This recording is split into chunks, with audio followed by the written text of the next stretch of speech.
Welcome back, everyone. Welcome back to the old card shop. We have another episode of Trainer Spotlight here with a very special guest. I mean, they're all special guests, but this one is very, very special because not only does he rarely grace YouTube with his presence, at least in the flesh with his face, he's typically you may know him from live chats here and throughout the Pokemon hobby. If you've ever been in a boring live chat, then you probably haven't been in one with Mr. Walrus. He hasn't made his way there. But if you've ever been in a lively, somewhat entertaining, maybe a little bit funny, potentially made you laugh live stream in the Pokemon hobby, and you're wondering who it was that was keeping it that way, chances are this guy is one of the ones doing so. So everyone, this is the live stream goat himself, Mr. Walrus. But other than that little minor introduction, I do want to give him a chance to say hello and introduce his own channel. So, Mr. Walrus, how are you? Welcome. Thank you so much for Good. being What a here. But what a why don't you tell lovely everyone about yourself and your channel, and if anyone hasn't had a chance to, what's going on? What's going on with Mr. Walrus? what a lovely intro. I was not expecting that lovely intro. Thank you. No, I mean nothing much. I just hang out in live chats, trolling people. Some take it serious, some know I'm just joking, but I've had some people come up to me like, "Oh man, I thought you were gonna be a dick whenever I saw my Collecticon," and they meet me in person. I'm like, "What?" They're like, "Oh yeah, the live chat, what you said." I was like, "Oh dude, that was just trolling. That was just to get the spice out, to get a reaction. Like I'm not going up in person and just trolling people. Like, what's wrong with you?" But yeah. Yeah, that's the thing about the internet. It's so funny, and especially with just text and everything, it's really, really difficult to judge intention. So for a long time, I will say that your humor is so dry. There were times when I was like on the edge, like I don't know if this is troll or real, but that just means it's that good though. So yeah, do you have a YouTube channel if you or any sort of like Instagram handle or anything like that that people wanted to kind of follow you and see the spice unfold live like on your own feed somewhere they could I go? don't have a YouTube channel. I mean, I have my Instagram, obviously, but like YouTube, I thought I was going to get into making content, but there is absolutely no value I can provide outside of live chats. Where it was like I was going to record a video, I had an idea, and it's like I can't, I can't provide anything. It's just Yeah, it's a value thing. it's really hard to think about people like actually sitting down and enjoying content that you make because it's definitely I get imposter syndrome at times about it. I'm like, what am I doing this? Why do I put in the effort? But I think that, contrary to what you might be telling yourself, I think there would be an audience for Mr. Walrus content potentially. So if you ever decide to go through with it and actually just push some of that out, even if you think it's maybe not it, I'm sure there's a couple people who might enjoy it. So, I'll encourage that possibly. But I'll get something out for those four people that really crave it. But no, and like I told you, like I enjoy your content. When you told me like I was like, dude, thanks for inviting me. Super excited. And you're like, I have no viewers. This is terrible. Like you completely deflated me. And I'm like, no, like you make good stuff. Like I was on top of the world because you invited me and then you just knocked me down. Like this is that's meaningless. that's just defense mechanism is what it is.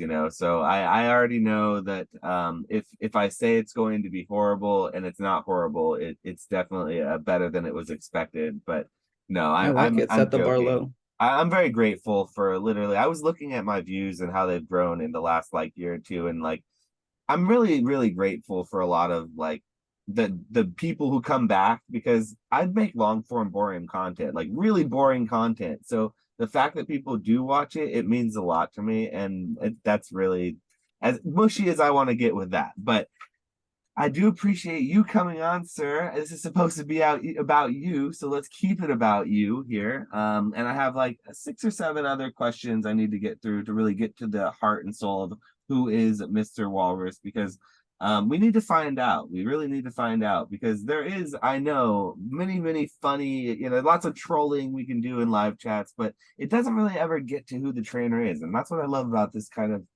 I am um, I am deep. There's many layers to me. I believe it. Like I see there's graded video games behind you, and I would not have known. I mean, you've talked a little bit about it in other lives, but I'm sure if I were an average live stream goer, I wouldn't have known you're even into video games. So we might have to talk a little bit about that. Yeah, I see you imagine have a me. I Collecticon collect. badge, so you're back. You're vending there. I see. So you got some layers for sure. But let's not talk about what's going on now. I kind of want to take it back a little bit. Go back in time, and I want to talk about a young walrus, maybe less wrinkly, sort of less rolls in the skin, shorter tusks, not as much eyebrow or mustache hair around the edges there. A young spry walrus. What is it that got you into the Pokemon hobby? Because I kind of always like to ask my guests this because it's a great way to really start off and get a feel for how people got into it or where they got into it. But you, I assume, just based on our interactions, probably were younger, but I guess I shouldn't make that assumption. But just, I don't know, what got you back in the hobby? So let's start off with just that one. I actually got back in through Yu-Gi-Oh. So I Okay, so went you were more of a to Yu-Gi-Oh player then. I never played the games. The only Oh, game I wow, know how to a play is Yu-Gi-Oh, collector. but I don't. Yeah, I'm a collector. I don't know how to play Pokemon. I don't know how to play any TCG except for Yu-Gi-Oh. That seemed really easy to me. Okay, so back in the day, like when you were younger, you had started with Yu-Gi-Oh then. Is that what you're kind of alluding to? No, so I started with Pokemon through like the show, and then the games came out. Okay, so back, let's go way back then before the Yu-Gi-Oh then. And so what was your very first interaction with Pokemon? Like where did you first run into it, I guess? The show. So the show would play, I remember around like 8 o'clock, and I had to be at school at 9. So while I was getting ready, having cereal, I would turn it on and I would watch the show.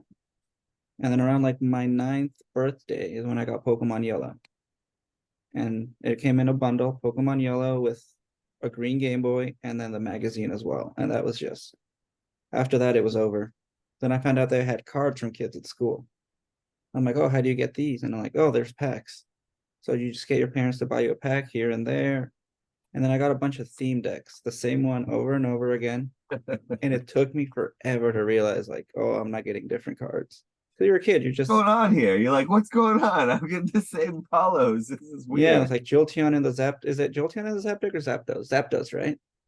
I didn't do a lot of the theme decks when I was younger because I got the starter, the Machamp one, learned how to play it, and very quickly turned competitive. I was really competitive with like card games growing up. But so you got yellow first, then though. That's interesting because I know no one's really said that. Maybe one other. No, actually, one person has said that they got yellow, but it's usually they get red or blue first. But yellow is actually one I even skipped. So, what was like when you got yellow, were you really like all Pokemoned out? Were you in the craze like the rest of us kind of were, or were you more a little kind of hesitant and that's why you got yellow rather than red or blue? It took you a little longer to get into it potentially. Yeah, it took me longer because like it was just a show. Like that's what I was into. Like, because the games came first, right, to America. It was like I, the games, then the show, probably. yeah, I think so. You can't. I don't quote me on that. I should know honestly, but I'm not entirely sure. But I think the games did come first because I think that was my interaction was the games first, and then the cards, and then the show. So yeah, so then I watched the show, and then I'm guessing time passed, and then Yellow released like months later, and that's what I got into Yellow. Because I think at the time it was like the Sam Club or Costco bundle that my parents got me, where it all just came together in one package. So that's kind of the because that was like my first Game Boy, my first everything. Like that's the reason I love the Game Boy. That was I have two brothers. So you had to So probably trade off with your brothers, huh? so before that, like our Super Nintendo, our PlayStation, everything, our TV, everything was ours. Nobody got one thing. Everything our parents bought, it's yours. You have to share it. But when I got the Game Boy, like that was mine. Oh, nice. So like that Game Boy, that Pokemon Yellow, it was mine. They had to ask me to use it. If I was using it, they couldn't use it because I was on it. But so that's kind of like what got me into the games like super hardcore, where I was just playing it. Oh, like play with your Super Nintendo, play with your 64. Like I'm gonna play with my game. Yeah, I feel like they just really like lightning. They bottled lightning with those games, like the design of like just the way that they made the moves and the way that you like catch things and you grow stronger. It's at the RPG element, but also like that chill element where it's not timed. You can kind of take your time and choose your moves. It's like they have the perfect, I think, really the layout for a successful game, and they've used it time and time again in every single game since the inception of Pokemon. They've barely changed it at all, and they just added little gimmicks and stuff, and it still works. So I mean, there's just something about it that I think they did well with, and they've been able to capitalize on it so well, obviously. That kind of leads well into the next question I like to ask, because Pokemon, as big as it was and as big as it continues to be a very profitable and a great space to be financially. And so oftentimes people who come on this podcast, I like to ask them if Pokemon is something that you do full time, and if not, if you're comfortable saying what is it that you do full time. And if you are not full time now, is it something that you aspire to potentially? It's not something that I think everyone needs to go and do, but it is something that I think some people want to do, especially in this hobby. And then, furthermore, this is the last part of the question. How much of your time would you say Pokemon consumes on a day to day, then after thinking about that? Because that sort of ties in a little. So what I do full time is I'm a general manager for a restaurant, so like hospitality. Um, I think I could see myself going full time at least for a stretch of time. Maybe not permanently, but I would like to try it out at least. I think we talked earlier before on like my restaurants doing some shady shit that I disagree with. So like I would definitely like to walk away and versus finding another job immediately or going back to work, like see what I can do in 8 months that I don't have to go outside during the winter time. Chicago winters are rough. So you're currently not full time Pokemon. You're in the restaurant business, but you could see yourself doing it though. That was Yeah, maybe in actually the next. I was hospitality as well before I was doing. I went full time with this, so I definitely can sort of, I can empathize a little bit with that, or sympathize as well. It takes a toll. Yeah, dealing with the public, while I do enjoy a lot of it, or I did enjoy a lot of it, it's one of those things that can be draining. And that for anyone watching who hasn't had a service industry or hospitality job, like it is fun at times because you're like doing fun things. I was in the wine industry, I was doing tours and such, so that was fun. But at the same time, you're always on stage, you're always in front of other people, and you're always kind of taking care of their needs rather than your own. So it can be really, really draining. So it's one of those things that if you can take the time to relax, it's always nice to do so. So I hope you And I can, think go full time if that's something you desire, whenever that becomes something that makes sense for you. it'd just be nice too, like as I'm thinking about like the winter, just having holidays off. Like you Yeah, have to that's work one thing about holidays, hospitality is you work the weekends, holidays. Yep. like it's just I mean, just to go to Collecticon alone, you're taking the busiest part of your restaurant stays to go out. Like most people that work in hospitality know, like you have to work weekends. Like Yeah, no one, I mean, there's very few people who are going on Mondays and Tuesdays and Wednesdays to go out and like party or go out to dinner or go out to eat even. And so those are the slow times. That's why typically restaurants offer deals and places are either closed or having shorter staff, less staff, staff are just standing around. It's just burning your work, whatever your cost, your labor costs at that point. So it is I one mean, of those things. it offered me like that time. That's why I'm always like in live chats. Cause I'm at work and it's slow or it's boring. And oh, let me see. Oh, someone's on YouTube. Let me jump in real quick and say a troll comment and then jump out real quick. Yeah, and that's always what I would do as well when I was working hospitality, is when it was real slow, I just kind of put it up on the stand and just kind of let it run. And so that was one of the reasons why I started doing these live or these recordings, is for people to commute to, or people who wanted to just kind of put it in their ear and listen to while they work. It always really helped me being able to do that and listen to it. So I really like to try to provide that for people as well. So you can relate to that, most likely being someone who uses it for the same thing. Yeah, it's a uh, nice escape. yeah, so how much of your time do you think that Pokemon, would you say, consumes of your day-to-day life? Per hour, maybe like 3, 4 hours a day. I 3 or 4 mean, hours? That's not bad, actually. It's not but bad. it's not like all in one, like I sit down for 4 hours. It's throughout the day, whether you're refreshing like eBay listings or refreshing listings to see if anything is new on the market. Like because I mean, Discord is a huge dump of time, and I consider that part of Pokemon too, since that's primarily why we're all in there. Like Instagram, then you have people DMing you, and but Yeah, I it's mean, it's funny enjoyable. It's because a hobby. I scroll a lot on eBay and a lot on auction sites, and so that eats up a fair amount of my daily time just in general. So I always tell people to include the time that they're looking at their, looking through those types of things as well, because sometimes that can slip through the memory. And they're like, oh, I spend a little more time than I thought, when I think about that. So, It's funny because I'll be at work like scrolling through like eBay listings and like workers or my friends or whatever. They're like, "Oh, like you do that a lot, right?" I'm like, "No more than you're on TikTok or Instagram, like it's the scrolling same reels." thing. Like Yeah, it's basically the same thing. I think there's something about the scrolling that just like something about it that's just innately addicting to humans, it seems, because no matter what it is, whether it's bouncing boobies or Pokemon, little you got my little attention. creatures, or Twitter where it's just words and you're just reading people complaining and yelling at the sky, or X, I'm sorry, whatever it's called. Whatever it is, just if you're scrolling, it just is addicting, it seems like, for whatever reason. And it's also that dopamine hit of there's this really cheap listing that I found first, and I'm gonna snap by it before everybody else does. And I hope nobody DMs this guy like, "Hey, you undersold this by $200 or whatever it may be." Yeah, so as far as like identity is concerned, another thing I kind of like to get out of people is I try to ask what they identify as a collector, player, investor. And sort of earlier you had mentioned that it was Yu-Gi-Oh that got you into it, but you were more of a collector, always a collector with Yu-Gi-Oh, never a player. So I already have an idea where this may be going, but what would you identify it as? Would you identify, or if I didn't say one of them, but what do you mostly in the hobby identify as, I guess?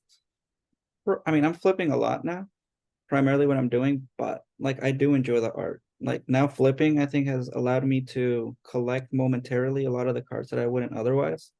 Like all the beautiful alt arts, like all the waifu, like they're beautiful cards. But I can't afford to have thousands of them or thousands of dollars in them. So like if I can have them, get them graded, have them for a week or two, and then sell them off and just repeat the process, like that's a beautiful thing. But yeah, like I think I don't know because I do love collecting. Like I have a lot of things, I have a lot of goals I want to do, and yeah, I was never a player. I think it wasn't for me. Not that I couldn't play, but I don't think I can convince my parents to take me to tournaments every week. So like at CollectaCons, whenever I see like parents with their kids, like I try to encourage that because that's so awesome to have like their parents taking somebody to a convention. And those aren't cheap. Like what, $40 per ticket? Now you're paying for two or three.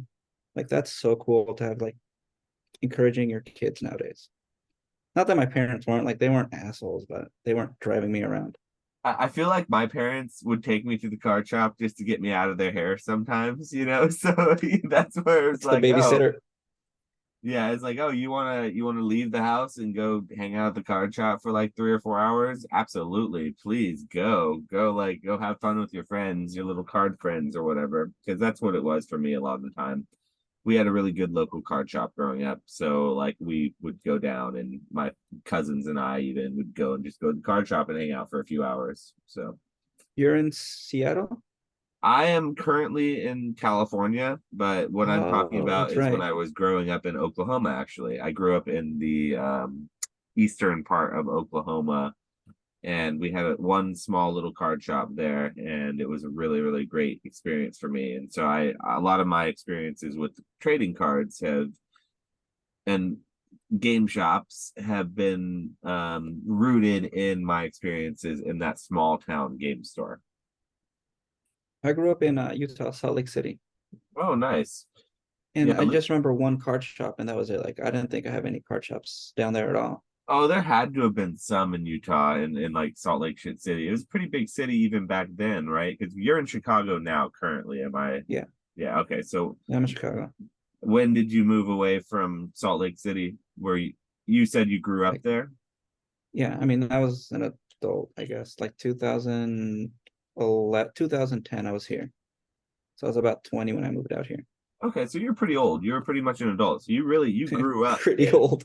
I Yeah. mean, I think when you said you grew up in Salt Lake and moved to Chicago, for some reason I thought you moved when you're like 12 or something, but you had a full life in Salt Lake City before you moved to Chicago, it sounds like. You made the conscious Yeah. decision. And what brought you to Chicago? Just work? A girl. Okay. That's fair. That's fair. Yeah, she got relocated here. And she's like, "Hey, will you move to Chicago if I get the job?" I don't think she would get it. And then she got it. Well, that's cool. And do you like So Chicago? yeah, it's rough, but I like it. Could you see a I mean, it's Collecticon getting ever rougher. going to Chicago? I think it's expensive. It's an Oh, really? expensive city to do those things. I think Indiana would be a better hit. I mean, it's close enough to Chicago where I think a lot of people would drive by. More expensive than something like Long Beach or Orlando, though? I didn't go to Long Beach. Orlando was expensive. I think Orlando was more expensive. That's what I mean. Like, I feel like Chicago would be on par with something like, one of those two, most likely. I've heard somebody mention that they've said it's too expensive here, so that's kind of what I hold on to, like the Collecticon guys. Without speculating too much and just talking out my ass, I have heard something about like the unions in the north being different than the unions in the south and in other parts of the country, and having to like pay a lot more, so it being cost prohibitive. So maybe there's something to that, it being a little bit more expensive because like you have to pay the workers a little bit more, and there's other costs associated that you can just do whatever you want in somewhere like Texas, where somewhere like Chicago, you actually have to have things all up to code. You have to pay everyone a fair wage, and it gets to be very expensive at that point, most likely. So, like I And they said, could just charge more for speculating, but vendors. They could expensive. charge a lot more to vendors. Yeah, and then it would probably charge more for the tables for that reason and everything, or more for the ticket or whatever it was. I mean, I'd be down to pay more if it's here. I think Chicago would be a really good spot. Honestly, I think that it would be one of the places in the Pacific Northeast that I think would do well, because it's kind of like a big central. It's not New York. I think New York would be too expensive, and too New York City would be too much. But, Boston or Chicago, I could see cities like that in that part of the country if they could ever hammer out some sort of a deal of doing well. And that would be really close for you. So that would be right in your neck of the woods. Yep. A lot of us are here in Chicago. There's a few people in the group that were vending down there as well in Charlotte this past weekend. So Yeah, that's the thing about Collecticon. The fact that they do move it around a little bit, it gives people who are in other parts a chance to really get together and meet each other. Because, like, I met a few people in Long Beach that are from my area in Northern California, even, that I was like, wow, I didn't realize you're from. We're going back up to the same place. That's crazy. So, yeah, it's really a great social aspect of the conventions. Anyone watching, if you haven't gone to a Collecticon or a local card show near you, you just got to go. It's just really fun to interact with the local people at least once to see if you like it. If it's not your gig, no big deal.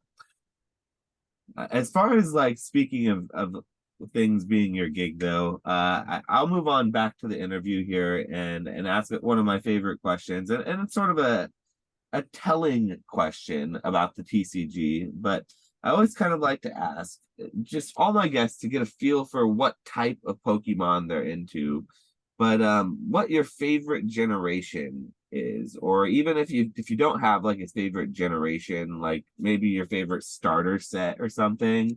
But like what era really resonates with you, as a Mr. Walrus? Gen 2, I think. Okay.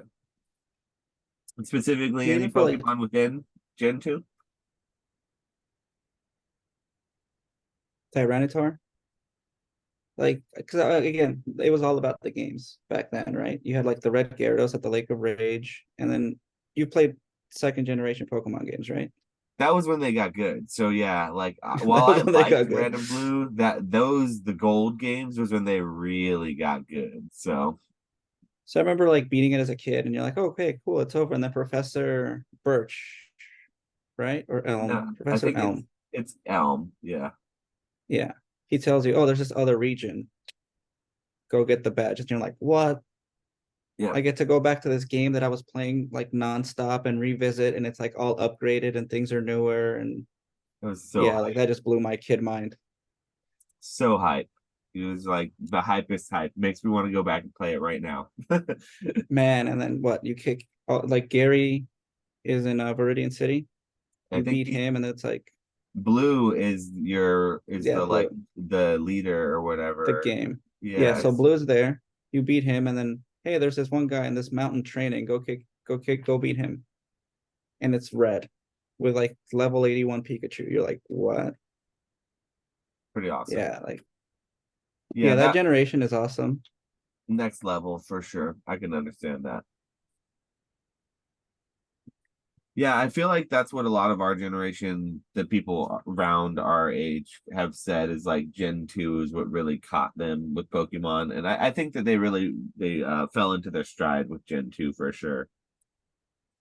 They added items and all the other abilities and all the other more competitive elements that made the game just more rich and fun, and unique. So that was another thing that was, and I think they added natures. I think natures were Nature is added like at that point too. I don't remember if that was in the next generation, Ruby and Sapphire, or what, but the held items was the first thing too, where a Pokemon was holding an item now, a berry, eating it, all that stuff. oh man, I remember the berries. You just eat it would just eat it automatically, and it felt like it was the coolest thing. Like Bro, felt remember like going to the burnt tower, seeing the three legendary beasts. They run away. You're like, oh, what the hell is that? And then running randomly into them, and you're like, what is this going on? I could never. Like, I think I got one of them, but I never got all three of them. I never got them all. Like I think I got Raikou was the only one I ended up catching at one point, but it was really hard. But so your that little game was pea just so hype. brain, yeah, little pea brain was just going online trying to read. This was before like remember cheat codes and all this other websites. Like you're going to it and like, how can I do this? Yeah, they had those game magazines. I have one of them up here, I think, but like the strategy guides, like the Game Informer ones. So that's what I would Yeah, use to try to get that stuff, and it was still impossible to get those dang beasts. So favorites, generation Johto, good choice. I'd say they're all good choices. Honestly, I've had people even say like Black and White, and that's a good choice too. That's always crazy when someone goes that says. But honestly, I've heard from a lot of people, and I didn't play the game, so I can't say it. I heard that Black and White is one of the best games out of all of the generations. Like the story, the gameplay. I heard it's one of the real good ones, and that's why they made a sequel to it. They made Black and White too. I played it. It's a game about catching Pokemon. I don't need a story. Give me a bike with a select button, and you're good. Yeah, that one had different bikes too. You had the jumpy bike and like a speed bike. Hmm. It had a Yeah. lot. Everyone says that it had a lot going on to it, but I just didn't ever really. It was in the era that I didn't. I wasn't in Pokemon for. So at what point did you step away from Pokemon and move more towards Yu-Gi-Oh? Because it seems like that was the shift that eventually happened, right? Yeah, probably with like the Yu-Gi-Oh show. Like all of a sudden, like it just seemed edgier. Like you had a Shadow Realm, you have like people actually getting hurt. Like Pokemon seemed childish at a certain point. And like one of the cool things that I liked about Yu-Gi-Oh is like you're seeing the Dark Magician card and you're owning it too. Like the Blue Eyes White Dragon, there's only three. You're like, what? Mm-hmm. Like that seemed really cool.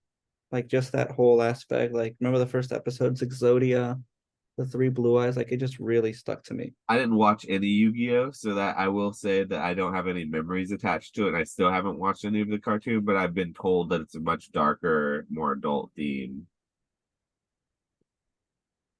And then I could play it with my brother. So we each got a starter deck growing up. He got the Yugi one and I got the Kaiba with the blue eyes, and then we just play against each other. Like no rules, just making shit up as we went. And that was it. It was how I played and kind of just put Pokemon in a box and moved on. But then I've always like I continue playing the games though. Like that's the reason I got like the 3DS just to play the games. And what brought you back after you put Pokemon in the box? Was it just the pandemic or was it something before that? No, like in 2006, 2015, I went to Target and they were releasing like the new Yu-Gi-Oh mechanic. So I just bought like a structure deck. I opened it, went through it. I'm like, oh, this is cool. So like every time you go to Target or Walmart or any store, you start buying packs. And then my parents are still in Utah. So I went back to visit like around 2017, I want to say, and my box of cards was still there. So I'm like, oh, cool. Like I have these. I bet they're cheap now. I could probably finish like sets I had as a kid. So like I had a bunch of like Dark Charizard, like all these things, and I go on eBay and look it up, and I'm like, what? There's hollow versions of these cards? And then it just got me down this whole rabbit hole, and then you find out what grading is. And you're like, oh, it comes in. I only got into graded cards because it came in like a little protective case with like the description of what the card was on top. So you got back into Pokemon around 2017 when you found that box, and then did you start buying cards around then too, or did it Yeah, take you a little longer to start really buying stuff? it was fairly cheap. So like I was buying PSA nines for like $9. Not like Wow. base set. Some of them were like $9, $8. What Because sets were back coming then, out like around 2017? Was that like black and I can white, tell the you. end of the era, or was that like No, early that was X and already Y? XY, I believe, because I bought the 3DS to play that. Okay, so it was XY still, but like early XY. Yeah, I mean, I wasn't getting any modern at all. Oh, so you're still getting the vintage stuff. That makes sense because that's what I did Yeah. when I came back too. Is I when I found my old stuff, I just dove into the vintage. I didn't really even look at the modern until like a little bit later on, sort of thing. Yeah, so I was completing like sets, like you were buying, like I remember like, and I have a spreadsheet of everything I paid for everything. So I was winning like auctions on Probstein and PWCC that was on there back then for like $8 on some auctions. Like T-Tar, the expensive one, for like $27. Like Whew. Lugia, I got an 8 for like 79.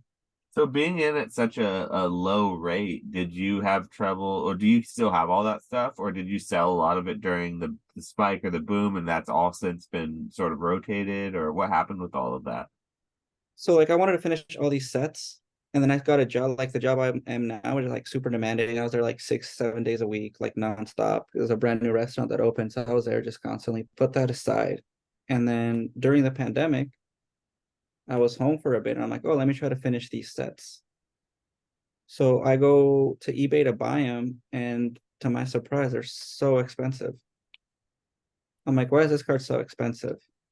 And then I saw posts like on Instagram, like looking for the T-Tar, like Lugia, and then like they're asking prices. And I'm like, I'm pretty sure I have that card in a box. Like, why are they asking $1,000? So then I just started selling. I sold a bunch. Like I sold every Charizard I had. I sold every like, and I just kept like the non-popular species.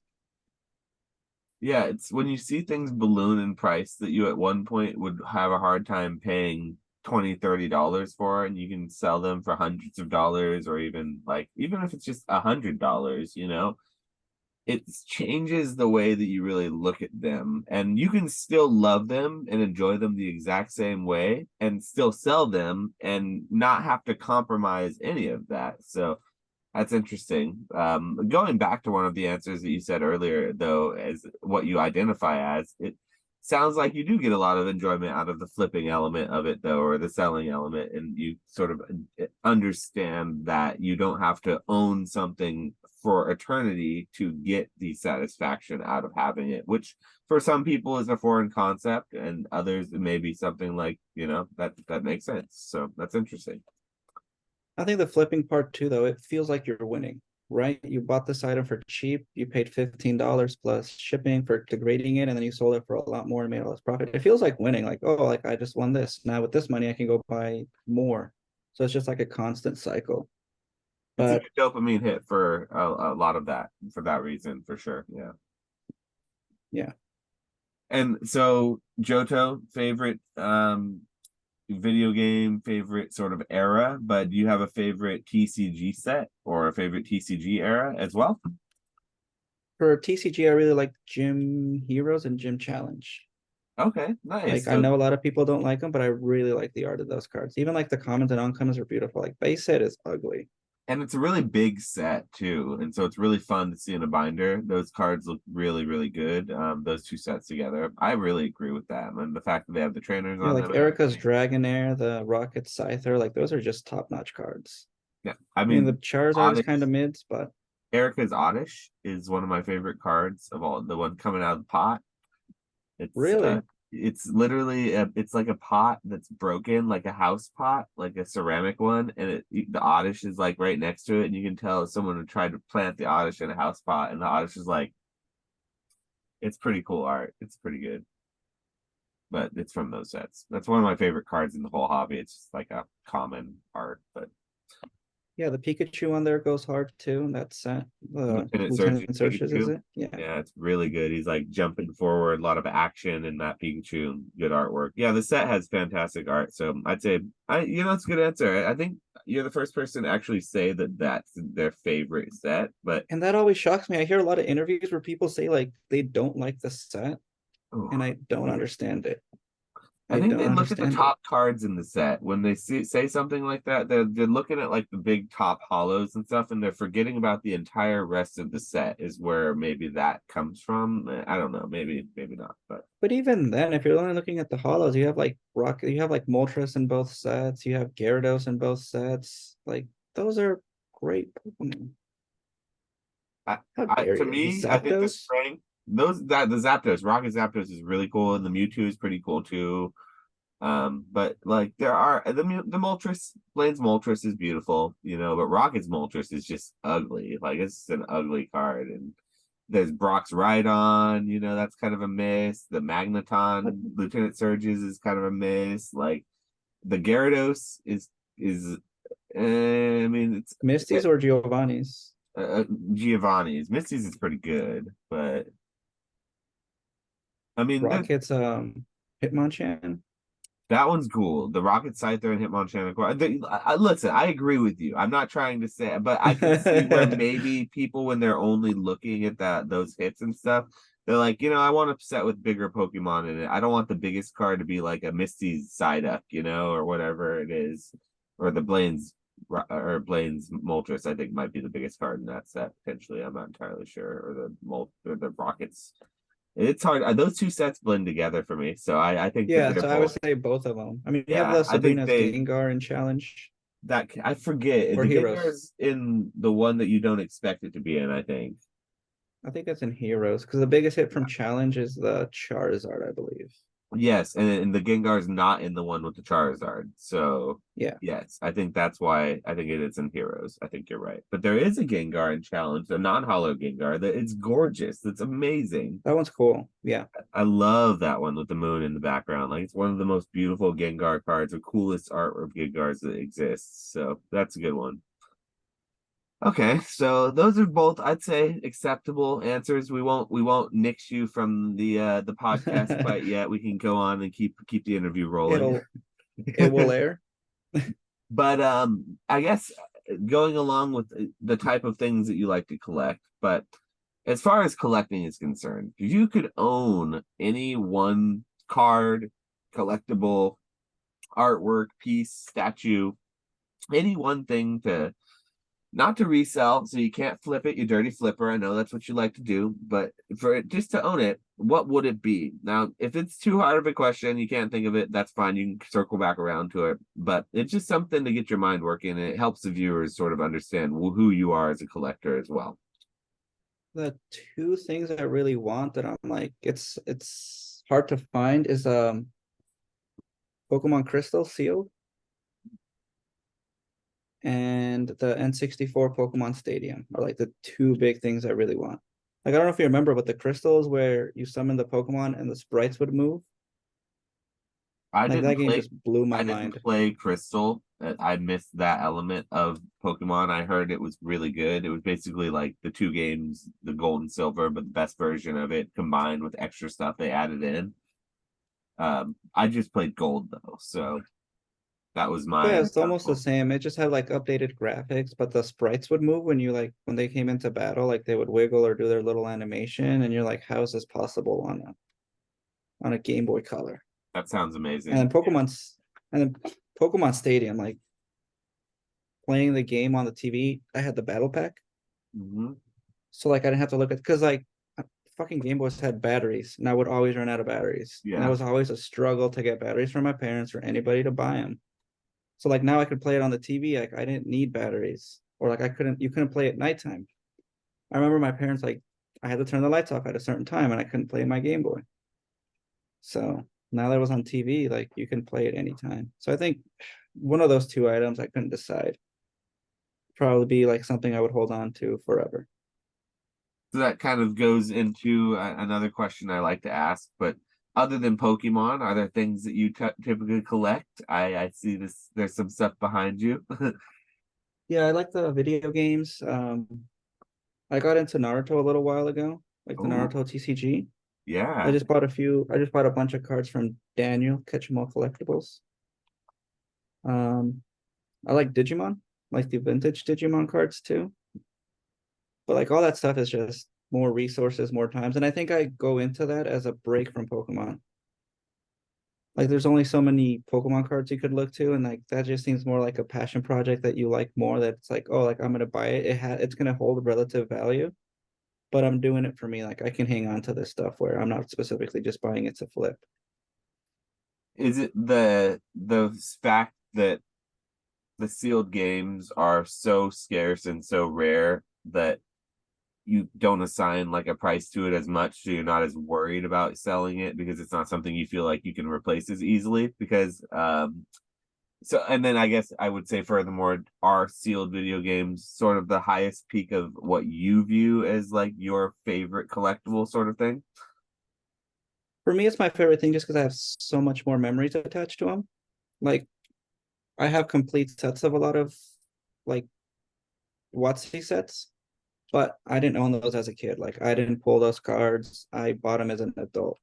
But like Pokemon Yellow, like I have Crystal. No, I don't have Crystal. I have Gold, Silver, Emerald. It's Pokemon Snap.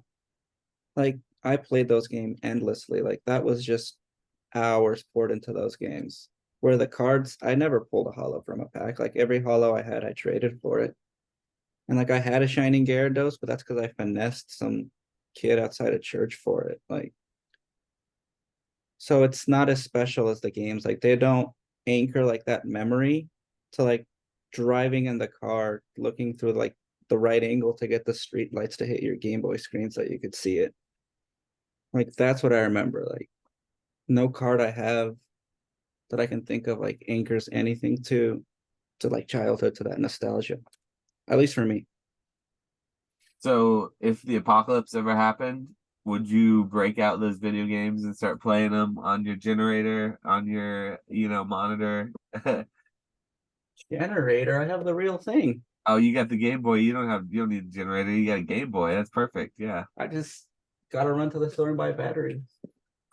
That's what I always say during the apocalypse. I'll just bust out the cards in that magic box and start drafting. I've always wanted to draft it anyway, so you just need a So you would candlelight. like, let's say the apocalypse is coming, it's a week away, you're breaking everything open?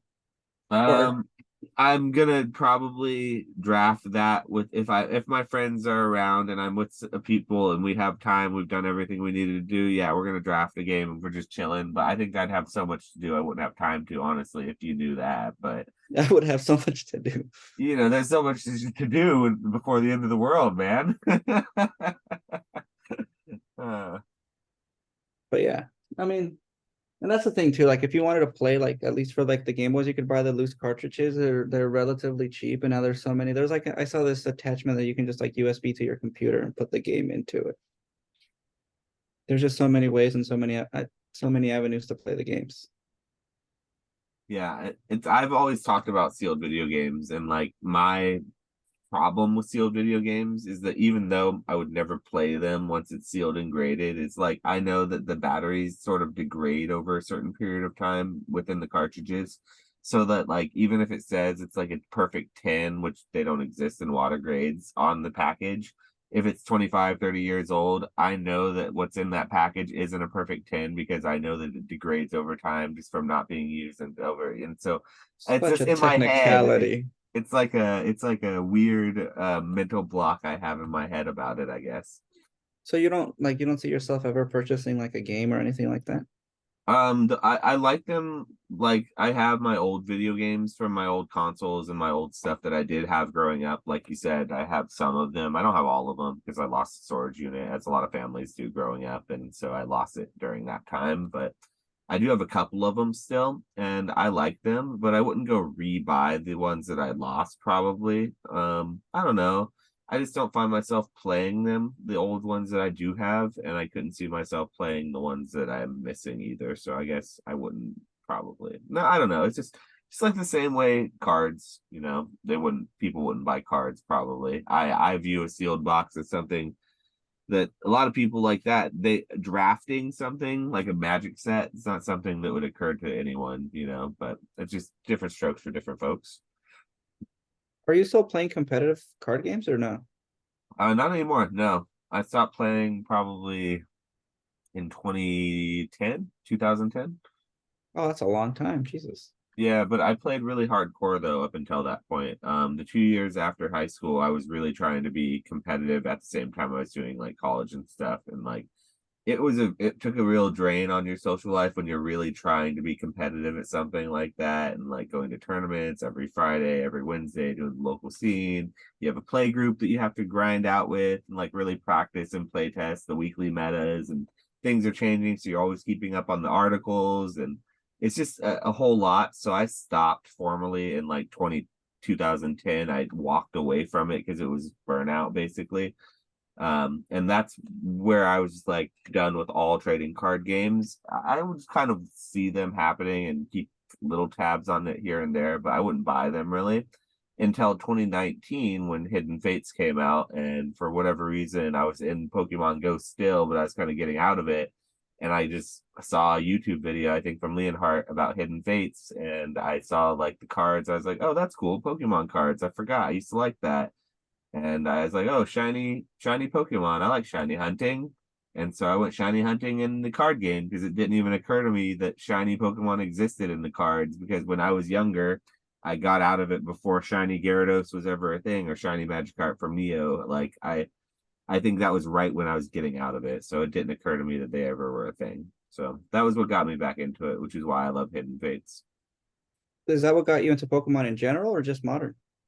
That's what got me back into Pokemon was Hidden Fates. I would say it wasn't as much Hidden Fates as it was Pokemon Go though, because before Pokemon Go, I totally distanced myself from Pokemon in my life entirely. And then, like everyone else, Pokemon Go exploded onto the market and they were reminded of their love. But then when everyone else went back to life and they're like, ah, okay, Pokemon's cool, but I don't really love it as much anymore. I was like, well, I kind of still love this. I'm going to still keep playing. So I was one of those that played Pokemon Go for a lot longer than I should have, like than other people did. I hit level 40 and like I continued raiding and doing all that stuff. And then when the cards came around, I sort of shifted my emphasis to the cards because it just seemed like something I was more into. And that's where I shifted ever since. So you've been in it longer than I have. If you got in at 2017, I got in, I would call it 2019. So, Yeah, what got me into modern was Champion's Path. oh, really? So it took you a lot I love longer that to set. start. I Yeah. love that set. So I was like, I think they announced like both Charizards. And Hmm. having never pulled a Charizard as a kid, I told my wife, I'm like, I'm gonna pull one of these bastards. So maybe I opened maybe like 20 ETBs because that was my goal. Like, I just need to pull this one Charizard, get that feeling, and that's all I need. Like, I can retire. I have a complete sets. Like, I'm done. Never Yeah. pulled it. Never pulled it. It's a hard one to pull. I remember one of the lessons I learned about pull rates very early on with Champion Path was I was buying from my distributor at that point. It was the second set I was able to buy from my distributor.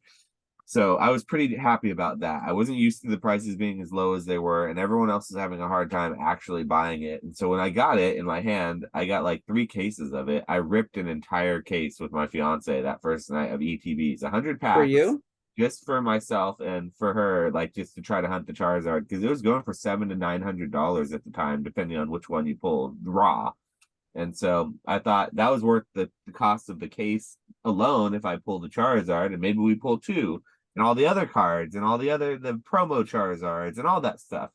So we opened the whole case and we got a rainbow rare hop. I remember it was the rainbow hop was the best hit out of the entire case, Not and a even one couple of the full art Gardevoirs dreadnought. or anything? We got the full art dreadnought. We got the hop was the best thing in that case, but Yeah, that's dark. Yeah, and so that was my first lesson in pull rates and back in and having large quantities of packs and feeling like you're on top of the world because you got so many of them and you're just like, oh, let's just rip it. I very quickly we learned our lesson of that. I then went and sold an entire case to another local, someone in my local like Facebook group. They proceeded in ripping that second case. I had told them that I ripped a whole case and got no Charizard. So they're like, oh, we're going to rip it and get two then. They ripped a whole case and didn't get one either. Oh, I thought it was gonna go the other way. Nope, they didn't get one either. And they actually complained to me and asked me if they were resealed. And I was like, it didn't end up becoming an issue. I was like, look, that's how pull rates go. He's like, I thought you said you didn't pull a Charizard and now I had a better chance. I was like, you technically should have probably, but statistics don't work that way. That's just, you know, how it goes sometimes. And it was a whole big thing, but ended up being fine. But it was funny because, yes, that is the lesson that you learn. Ripping packs is, even if it's 1 in 10 packs, you can rip 100 packs and never hit it because that's how statistics work. RNG. I bought a for because like what I used to do, my wife and I, we would buy like just go to Target, buy blisters, buy ETBs, booster boxes, and then just open them like all in one day. So instead of like opening one pack, you save hundreds of packs, open them. So I bought one 3-pack blister of Darkness Ablaze, pulled that Charizard. I was angry about that one. So I was like, oh, I wanted the Champions Path. But then I pulled the Shining Fates Charizard 2 from like one single pin box collection. And then I realized like ripping packs is actually really boring. Because like we were ripping maybe 100 or 200 every 2 or 3 months. So you're just accumulating all these stuff. And it just hurts your fingers. Like after a while, it's not exciting. It's That's only why I like exciting Lord. if you're making money doing it. If you're plus EV, if the packs are plus EV, is the only time it's exciting. I mean, I can see why you rippers like doing it because your money's not on the line. You're making your money. You're just ripping it. But I watch like a lot of like Nick's lives when he's ripping packs, and it gets dark when nobody pulls anything. Like, because I sold a pack. I took some Evolving Skies to Galacticon, and I sold a pack. The dude's like, "Oh, I'm gonna rip it here. This one has a Rayquaza. I know it," and he didn't pull anything. I'm like, "Well, that's it." I don't like selling Evolving Skies. I've never liked selling it. Even when I could sell it for like $4, $4 a pack or whatever, I never liked it because it always felt icky. It felt really gross to rip. It's never been a fun set. I've always held that assertion that Evolving Skies is a good set on paper, but when it comes down to the experience of actually ripping it, it's a horrible set, and nobody would like it if they actually understood that element of it. Yeah, I pulled the Leafeon Altart from that from like two ETBs. My wife opened one and I opened one, and she pulled it, and then I pulled like that was it in two ETBs, and I thought that was a win. I can't imagine opening like booster boxes and getting nothing. Yeah, I've opened lots of booster boxes where people have gotten a rainbow rare Gordy and four a Glaceon V, Leafeon V, Dragapult, or I mean, or not yeah, Dragonite V, and then like a Ninetales or whatever, some other random V card that's not even an evolution, and then they'll get like a full art Leafeon, and that'll be like their full art, and then they get the rainbow, and that's it. 6 hits. That's it in an Evolving Skies booster box. Sometimes that's all you get. It's dark, and there's no trainer galleries. There's no rain or there's no amazing rares. You don't even get a $1 radiant card to make you feel a little bit better to put in your hit pile to make it 7 hits instead of 6. They're not even giving you that. They're saying no, you're gonna take your 4 V cards, your regular V cards with no texture that have probably little white dots on the back. You're gonna put them up there in the top of your playmat. You're gonna take your one Leafeon, you're gonna put it to the side, slightly to the side, and you're gonna take your Rainbow Gordy and put it right smack dab in the top, and you're gonna fucking cry yourself to sleep. Have fun. Evolving Skies. So That's yeah. funny. Anyone who says they like that set, it just tells me they've never opened it. That's all it says to me. Because I like the set on paper. I love the set on paper. You like the chances. I like what it says is in the set list. Like when I look at that list of alternate arts and hits and things that you can get potentially from it, I think it looks really good. But when reality sets in of how hard it is to get those things and what it's, what it is, it's becomes a very dark reality. Speaking of dark realities, though, I do want to know something else about reality, as it were. If Pokemon were a reality and you could choose one single thing, one single Pokemon or partner to be with you at all times, think like Pikachu Ash situation more so than like someone that's going to be in a Pokeball on your team, someone that's going to be your partner. What Pokemon would you choose or what would it be? I really like Dragonite. Like I feel like the first gen really hyped him up, like the only dragon. Like I remember in the show, even in like the Mewtwo movie, he was delivering mail at lightning speed, like flying around the globe. I think his Pokedex entry is for in like 16 hours. I mean, that's cool. He's got hands, he can fly. Like that's that's the Hyper one. Beam, he's powerful, but he also Yeah, seems like someone you want to give a hug, you know? he's a sweetheart. Yeah, but He's he like, also you don't want to fuck with him either. yeah. Did you ever see like when they released like the Generations or something like that short where he's with Lance just going around wrecking Team Rocket in their hideout? Yeah, Like, yeah, like Dragonite's a cool one. He's always been my favorite Pokemon, Eevee and Dragonite, so I and respect like you that. have the remember the fossil art? The fossil art is top tier of the Dragonite just chilling there sitting. Cute. That's a cute one. I was always a Dark Dragonite lover as far as like the Dragonite arts. I really like That that. one's really cool too because it shows yeah, it shows the full body flying in air. Yeah, I think it's a nice action shot and just so iconic for me. Really, really cool card that one was. It's a good answer though. Once again, we won't ban you from the podcast here for that answer. It's a pretty good one. Speaking of though the future and what potentially the future holds, as far as Pokemon's concerned, where do you see the hobby 10 years from now? And do you see yourself still being involved with Pokemon, or do you think you would have moved on since then? For being involved, I think for all of us, it's taken a big part of our lives. I think we've developed real friendships in the hobby. And I think that's going to be the major point that none of us can get away from. Like the real friendships and the time we all share. Like that's a real magnet to just being involved to some level, whether it be collecting or flipping. But you're just not going to walk away from the friendships and everything we're doing together. So like I don't see myself being like, oh, I'm going to leave at this time or whatever. Even if I'm just going to collect the con and hanging out, or now I'm just passively collecting, but I think I will be involved in some way or another.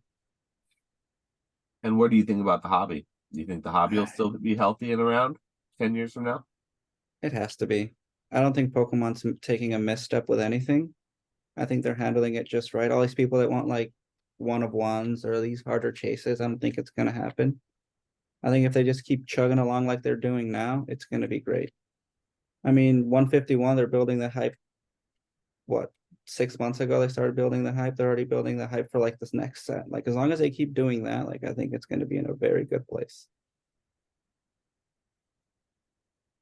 And as far as the market right now, how do you feel about the market as it is? Maybe like not right now as in this micromillimeter millisecond, but how do you feel about the market as a whole as we are now then?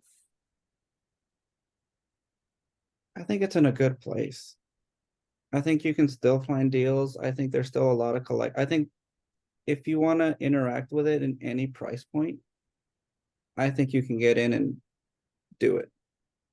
I think there's expensive cards and there's really cheap cards with great art. I think you can find something like your little niche in within the Pokemon community and interact with it or flip it or do whatever you want to do. I think it's in a really good place. I think people just see it like, oh, I can't afford that card. It's too expensive. But what about the other million cards you could afford?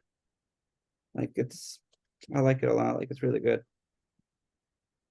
Yeah, I agree. I think that the market being where it is now is very strong. I mean, the fact that we're seeing more and more collecticons get added and more live like card party, more events are getting added to the roster of people's yearly events.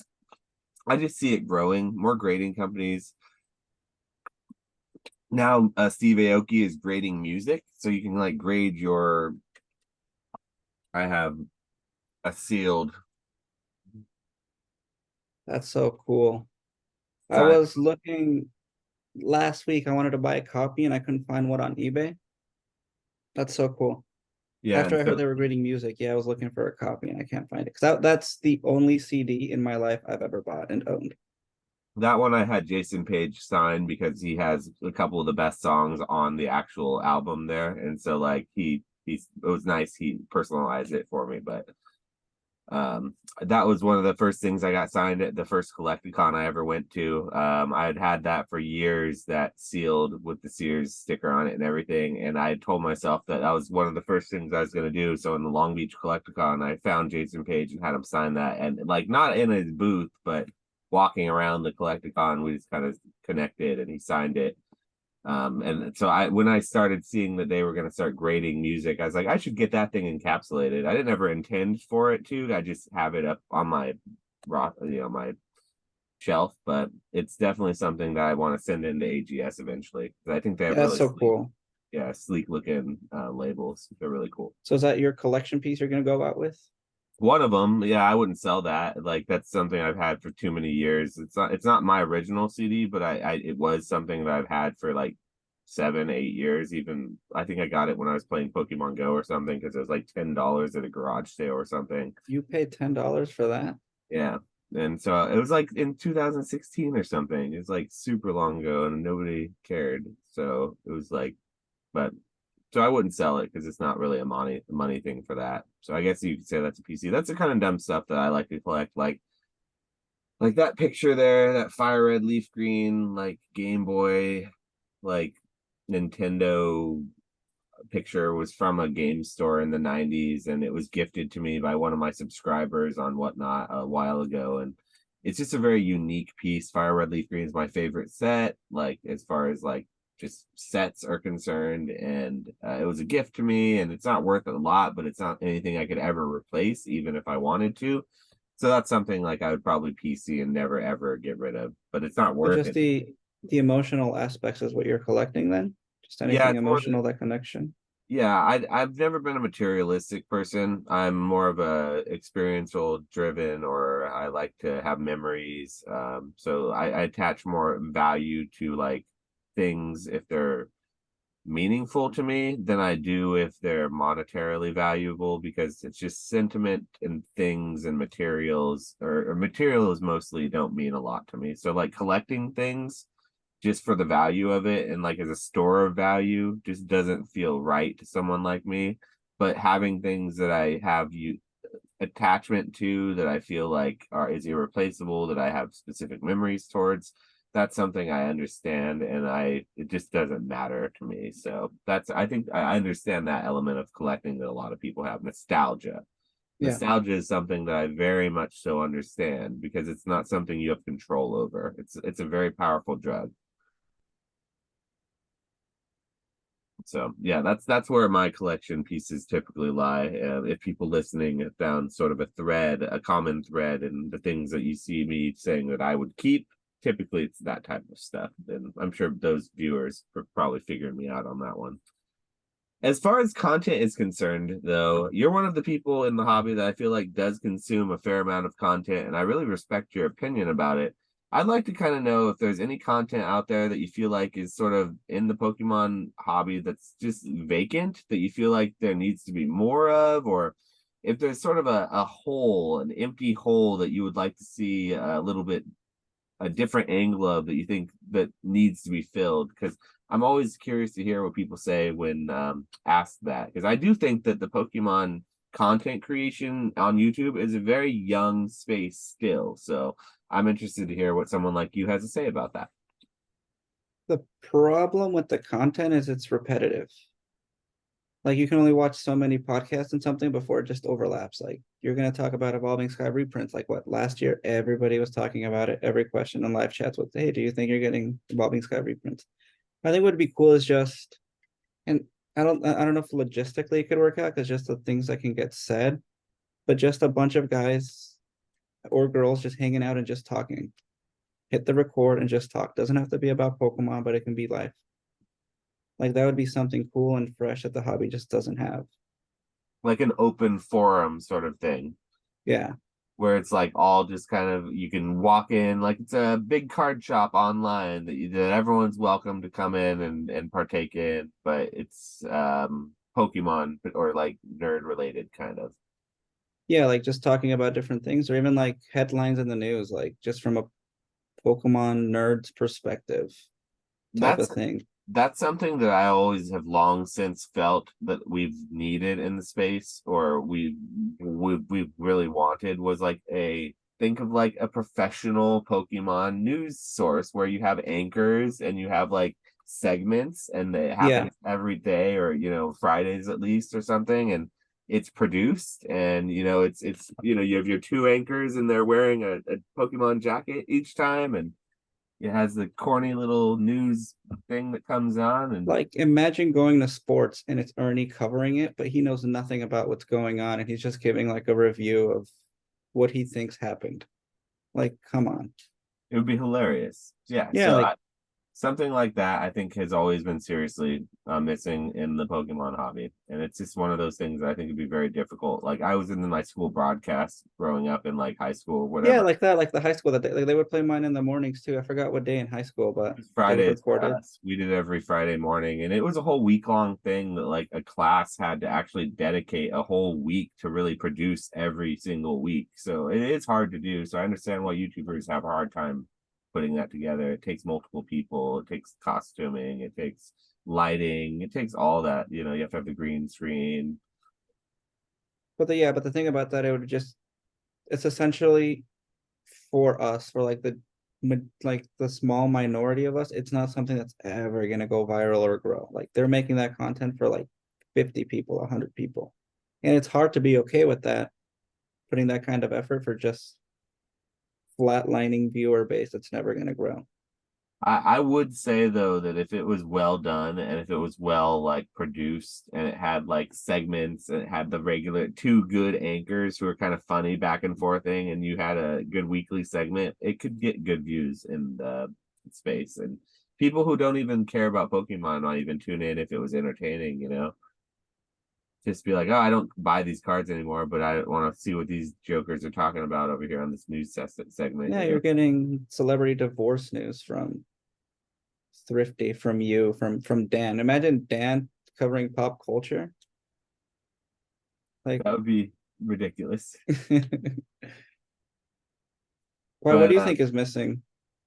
as far as like what's missing, what we just talked about, I've always thought that that was a huge like just having the news, because like all the Pokemon YouTubers they cover things as they come out, but there's no one who does like over the week what's gone on during the whole week and puts it all together and does a recap of the whole week sort of thing. Like I feel like that would be a really, really like useful thing for someone who doesn't want to sit and watch all the different pieces of content. Like, okay, so I cover whatnot sometimes. So if you want to cover the whatnot stuff, you have to watch my stuff. But PK covers modern market stuff. He's always talking about like what's going on in the market. Like if there's a new play to be made, like a special delivery Charizard, PK's gonna be talking about it. If Dan is always going to be talking about like just the same, you got to do your taxes, you got to make sure everything's 401ks. above board, you got to be boring, you got to be a robot. Like everything is going to be the same. If you want that kind of information, go to Dan's channel. But like if you had all of it put together and you didn't have to go to all these different places, you go to one place, watch it for 15 minutes, 10 minutes, a little segment where someone just says, this week in Pokemon news, and shows little things. I think that would be really a useful thing. You might say to yourself, well, old card shop, why don't you do that? That you think that that's missing, that's a lot of work, man. As we go into it, it's a lot of work. So for who knows, if I'm even good at it. But that if you want to know what I think is missing, that's something I've always thought would be really cool. So, that would be my answer.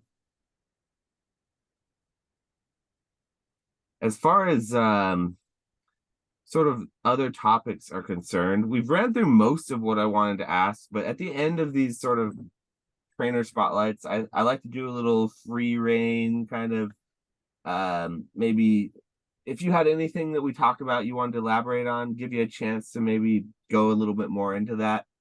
I also like to go into more of like what you're doing right now and maybe what you're doing plans for the future.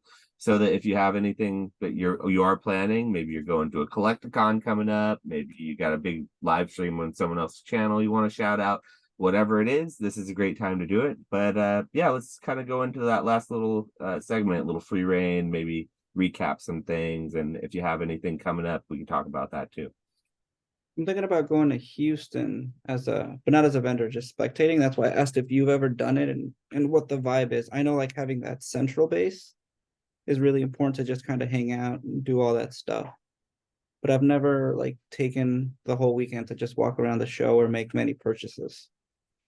That's why I asked like what the vibe is if you've ever done it and if it's something that's even worth doing at all to go in. Yeah, and it is different. Like I've done only one of like my 6 or 7 collecticons probably as a spectator, and it was my first one. And I said after that, after I vended on my second one, I said I'm never going to be a spectator again. But I have a different sort of mentality and view of it as well. So it really just depends on what your intentions are. I do feel like if you don't have a lot of inventory, if you already have a job and you're not looking to make any money out of it and you just want to treat it as like a vacation, you want to have fun, just kind of go out, see your Pokemon friends and not be stressed about anything. I don't recommend vending because like while I don't find it to be so stressful because I do it all the time, it's very regular for me. I think for the average Joe who has a 9 to 5 who's going to go out and try to have a good weekend and vend, it seems a little bit less realistic. And it seems like it's if you're doing that, you're listening a little bit too much to a guy like me who is spending most of the week not working a backbreaking job so I can prepare the week before for that collecticon. Whereas if you're going from like Friday, you got off work, you're flying on Friday night to go to CollectCon, then you're going Saturday to work the convention, it could very much so suck the fun right out of it. So I think it really depends on your intention and like what you really want out of the CollectCon and how much effort and energy you have to spend at the actual CollectCon itself. So it's just different for every person, I would say.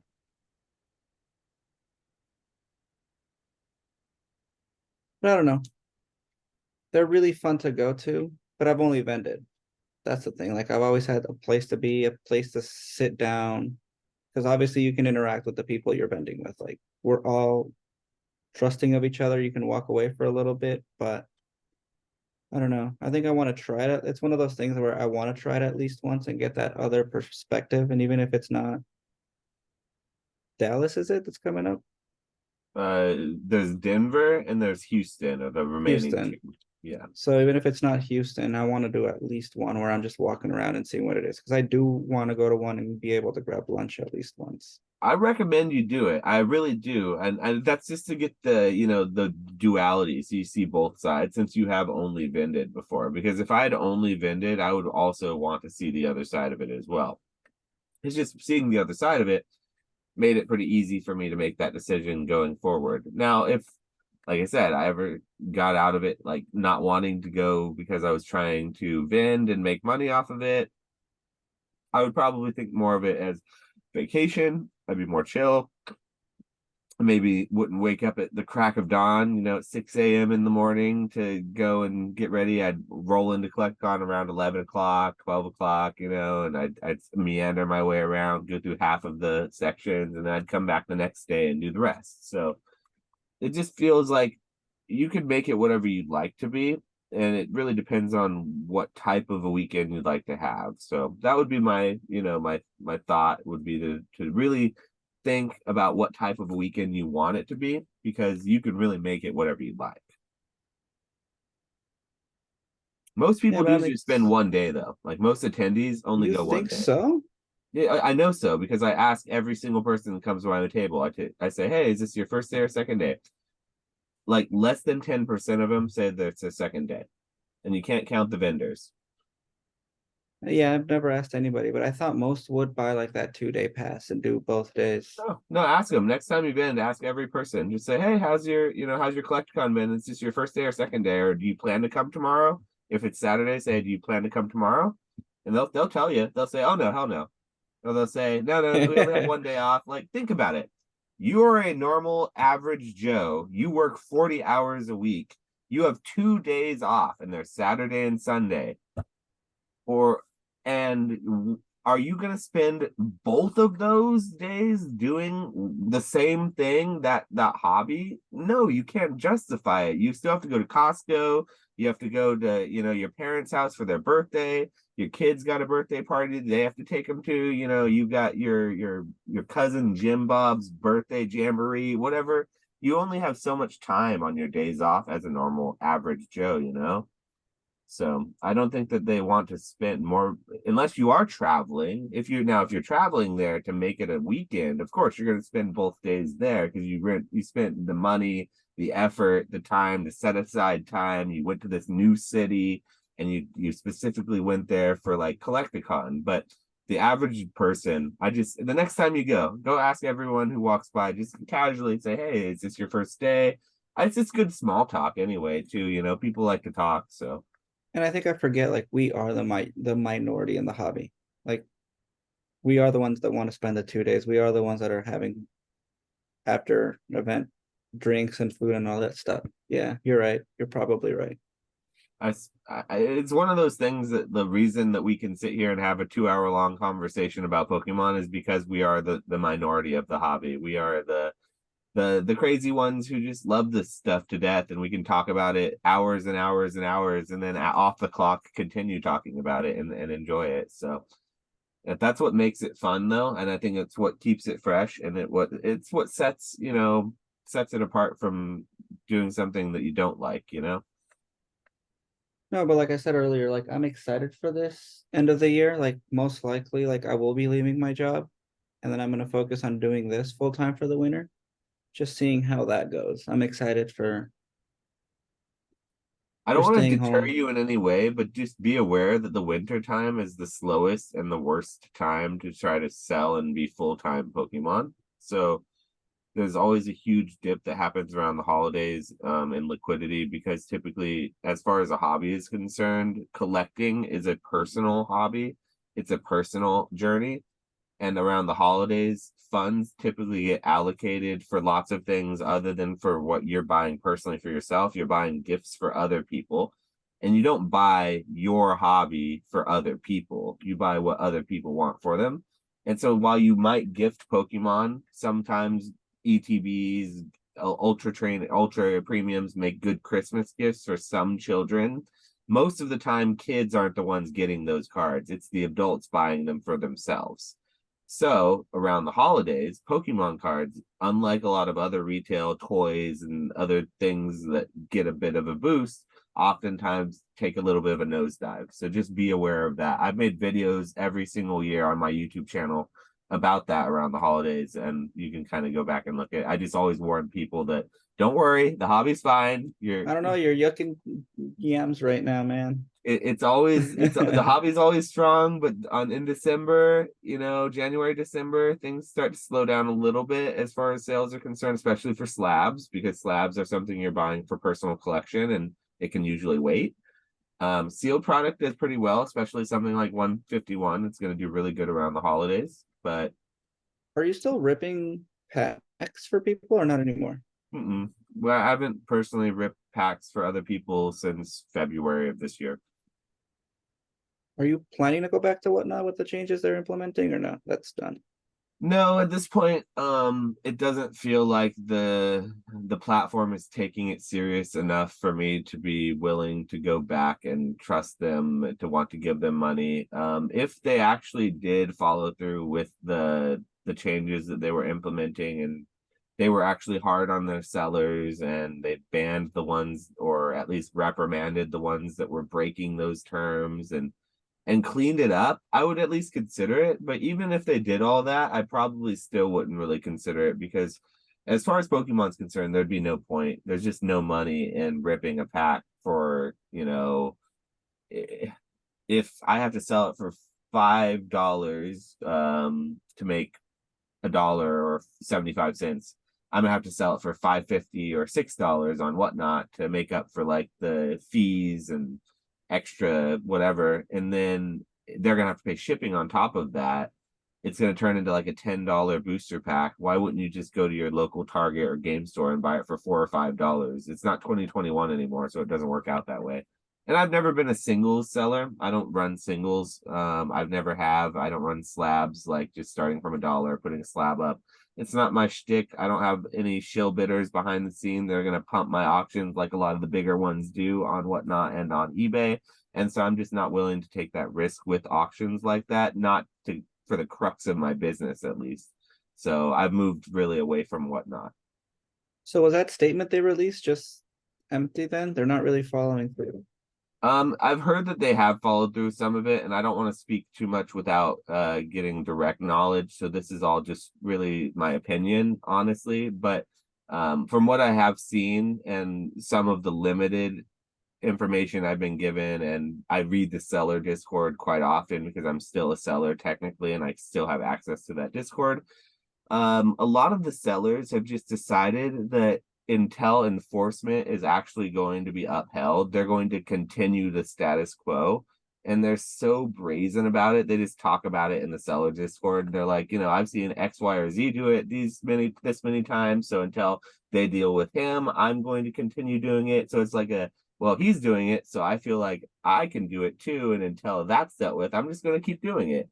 And so it just feels very wrong and icky. And until that sort of feeling goes away, I have zero desire to want anything to do with that website.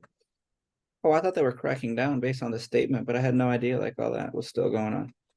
Yeah, they said they were cracking down. They may be now. I could be completely wrong. Like I said, this is all just my opinion. So if Whatnot wants to come and get their lawyers after me, they can't. But it is one of those things that I personally haven't seen the really serious crackdown. I haven't seen what I would call a serious crackdown. At least I've seen a statement that sounded like they were making big changes, but I haven't. I don't know. Maybe I'm wrong about it, but I still don't feel comfortable giving them a chunk of my profits. I only support companies that I like to give money to. And if I don't know that if I'm giving money to a company that I'm unaware is like a horrible thing, there's nothing I can do about that. But like when I'm painfully aware of what a company is doing behind the scenes and I'm willingly giving them a chunk of my hard-earned profit every single time I make a sale, I like to at least have slightly fuzzy warm thoughts about where that money's going to a certain extent. And my morals and ethics as a business, and just as not even just as a business, as a person, don't allow me to do business with those types of entities, really. That's fair. Not good for business, but it is what it is. I Hey, mean, you it is sleep good better for though. business. It's good for business, I guess, in a certain sense. But it's one of those things that I left behind a platform with a lot of followers because of the platform, not because of anything that I felt like I was doing or anything like that. So it's just one of those things that's what you plan. You have to make that, but that's why you diversify.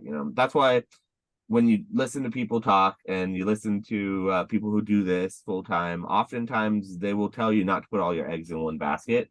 So that's why you want to have a flourishing eBay account, or you want to have like live show or um like conventions and things on the side that you can do, and you want to have a local group that you use, like a Facebook group or even Craigslist if that's a thing in your area that works well, or you want to have other avenues so that if one shuts down, which oftentimes they do in collectibles and in markets that are sort of a little bit more volatile, you can move into the other markets and not feel like you're just closing doors and you're done.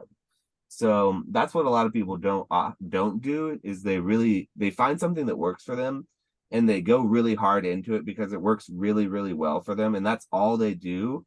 And it works until it doesn't. And so that's why I think it's really important to diversify. But it's also important to focus. But at the same time, it's really dangerous to really focus sometimes in a thing, in a hobby, because like this at least, because it really leaves you open to something going wrong, you know. So that's a weird, a little piece of advice, I suppose, but it's definitely real. So Yeah, definitely. We're so dependent on grading companies and eBay as a hobby where we lose one of those, we're going to be hurting. And so that's why it's important to have things like TCG Player, and you want to sell raw as well as graded, and you want to sell some sealed along with that as well, because sealed, it has its own sort of thing that going on to it as well, you know. So oftentimes I don't think you'll see a lot of the really big people in the hobby who ever only do one thing. I think you'll see most of us diversify, because that's what you kind of have to do. Now, if you're only interacting with it just for fun and on the side, it's not that important. You can probably really focus and do whatever you'd like. But then it's just different. It's intentions, right? It's all about intentions. Yeah. Well, if you have any last thoughts as far as what you're going to be doing with your channel, please feel free to use this opportunity to sort of plug your next big ventures that you would like to shout out. But otherwise, I will sort of wrap up the interview here. It's been a really good one, I think. I think this has given people a chance to get to know who Mr. Walrus is. A little bit more behind the scenes, not just the live chat persona. But I feel pretty good about this interview. But yeah, is there anything that's next for you that you want to talk about for your channel or yourself personally? It sounds really awesome that you're going to go full time, so or you're going to attempt to. So that's really big. So that's big enough. But if you have anything else, please shout it out. No, if anybody wants to invite me on their channel, I'm wide open. I don't have one of my own, so I'm always What we'll open. do, we'll actually plug your Instagram. We'll plug it down below in the description so that people can reach out to that, because I think you said Instagram is probably the best way to reach out to you that way. Yeah. I know that if you are we're in a few of, I think we're in a couple of Discords. I don't know which Discords we're in together. I always have the Professor Oak Discord linked below. I'm not sure if Walrus is in that one or not, but feel free to join that one. Reach out to me on Discord and you can get to Walrus that way. And yeah, I mean, I feel like if you want to reach Mr. Walrus, all you have to do is go to any live chat Pokemon live stream that's happening and just hang around for a few minutes. And if the chat's pretty lively, chances are it's Walrus or one of his alt accounts are there. So Yeah, I'll be there somehow. yeah, I just he's probably got wake at up least whenever 69 someone's burner live. accounts, right? That's how you got to do it. No, but thank you for having me. It's been fun. I And know thank we you for coming. rescheduled a few times, so thank you for being patient. Yeah, as far as like scheduling is concerned, I've had people who have been meant to be on this podcast for 6 months now who still haven't made it on. I'm looking at you, Professor Oak. Shout out. Having a baby will do that though. So I will call you out and say you have a beautiful baby, and that's okay. But there are people who have had longer queues than you. So I'm really, really happy that you're finally able to make it on. I think the community needed to have this. They needed to have this like behind the scenes. Who is Mr. Walrus? So I feel like I'm providing something for the community for once that we actually do need. So For I really once. appreciate you No, coming. you have a really good podcast, and I told you that. Like, I really enjoy Paper Hands. I'm actually watching like a quarter to halfway done through the one you just put out a day ago. So Thank you. Yeah, and Nick, my co-host on Cardboard Hands, is honestly one of the best in the business. He puts out videos on YouTube and they're really good, but then he deletes them basically. So it looks like he has no YouTube channel, but he always puts out good stuff. So it really has a lot to do with my guests. So again, with my guests, Mr. Walrus, you've been fantastic. Thank you, thank you, thank you for being here. Don't you dare try to turn this around on me and give me a compliment. This is me thanking you. So I appreciate you for being who you are, being the live chat goat, being the one to liven up and give us a little entertainment in some of these serious discussions that we have, because sometimes we get a little serious with the investment talk, and it's fun to have a little fun in the live chat sometimes. So we appreciate you for doing that. So go thank and you. give him some love on Instagram, give him a follow and shout him out if you ever want him to come on your channels. If you're one of those YouTubers watching me and you're like, I should get this guy on my channel, go give him a shout out. I'm sure he'd appreciate that. And I appreciate you. Like and subscribe to the channel, and we will see you guys on the next time. Peace.